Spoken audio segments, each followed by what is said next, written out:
Dans la suite de votre grand journal du soir sur Europe 1, vous recevez Mathieu Belliard, la secrétaire d'État auprès de la ministre des Solidarités et de la Santé, Christelle Dubos. Bonsoir Christelle Dubos. Bonsoir. Merci d'être avec nous sur Europe 1. Beaucoup de débats autour des aides sociales. Tiens, d'abord Édouard Philippe qui, il y a quelques jours, s'est dit ouvert à l'idée de contrepartie pour les aides sociales. J'ai vu que Laurent Wauquiez lui a répondu chiche, nous dans la région Auvergne-Rhône-Alpes, on peut proposer, je le cite, des heures de travaux d'intérêt général pour les bénéficiaires du RSA. On va conditionner les aides sociales à l'avenir ? Alors d'abord, les travaux d'intérêt généraux sont des peines prononcées par le juge pour les délinquants. Donc ne mélangeons pas tout. Les TIG, ce sont vraiment des peines en fonction de l'ampleur d'une condamnation. Bon, ça c'est pour Laurent Wauquiez. Ça c'est pour Laurent Wauquiez. Sur les aides sociales, la contrepartie existe déjà. Quand le RMI a été mis en place il y a 30 ans, porté par les socialistes, et après par le RSA, la contrepartie c'est une obligation d'insertion sociale ou professionnelle. Alors vous avez dit, Christelle Dubos, je ne veux pas de contrepartie punitive. Là la question c'est proposer éventuellement des heures de travail, d'aide à la collectivité et de les rendre obligatoires. Est-ce qu'on va conditionner les allocations en ce sens-là ? Dans ce sens-là, non, dans le sens où... Ça ne se fera pas. C'est pas que ça se fera pas. Actuellement, dans le cadre du RSA, ce qui est actuellement applicable, c'est le RSA. C'est une obligation d'accompagnement. Or, 700 000 bénéficiaires du RSA en France ne sont pas accompagnés. Donc, on ne peut pas leur demander de s'insérer socialement et professionnellement si on ne les aide pas à se sortir de la pauvreté.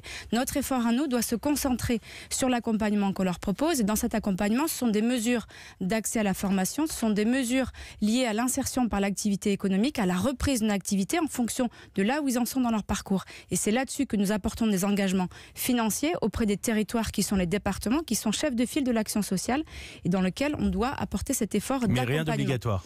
Après, nous avons le revenu universel d'activité qui a été annoncé par le président de la République le 13 septembre, qui est la fusion de plusieurs prestations pour la simplification avec un seul dossier, sur lequel la concertation se lance à partir d'avril et sur lequel le débat sera ouvert sur l'ouverture de responsabilité de ces bénéficiaires des minima sociaux. Qu'est-ce qu'on leur demande comme engagement ?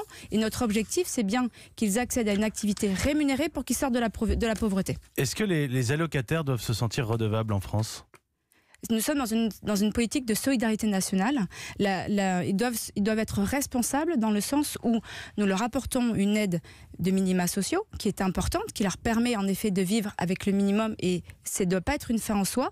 Mais actuellement, tel que le système est conditionné, d'abord plusieurs systèmes se superposent. Vous avez un taux de non-recours qui est important. 40% des allocataires ne demandent pas leurs droits et vivent parfois en dessous de ce qu'ils peuvent. Mais ça c'est autre chose. Est-ce que ceux qui perçoivent une aide de la collectivité doivent se sentir redevables ?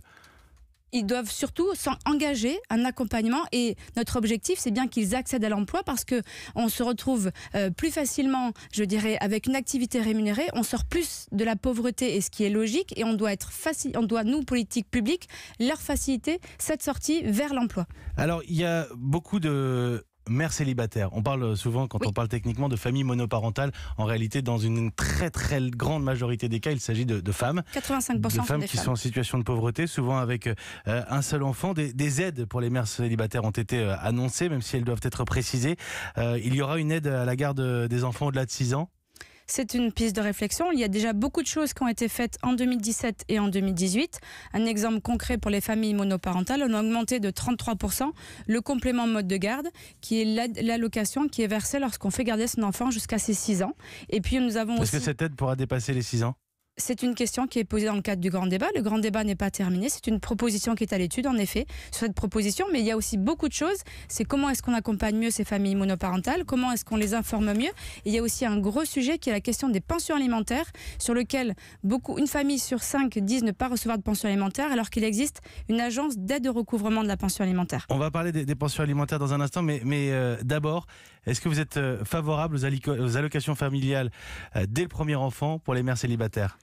L'allocation familiale au premier enfant est un sujet qui revient régulièrement, notamment depuis 2015 quand les barèmes ont été revus sur l'allocation familiale et l'universalité des allocations familiales se repose régulièrement. C'est un sujet sensible qu'on n'a pas prévu de réouvrir et je voudrais juste rappeler, l'allocation familiale au premier enfant coûte des milliards.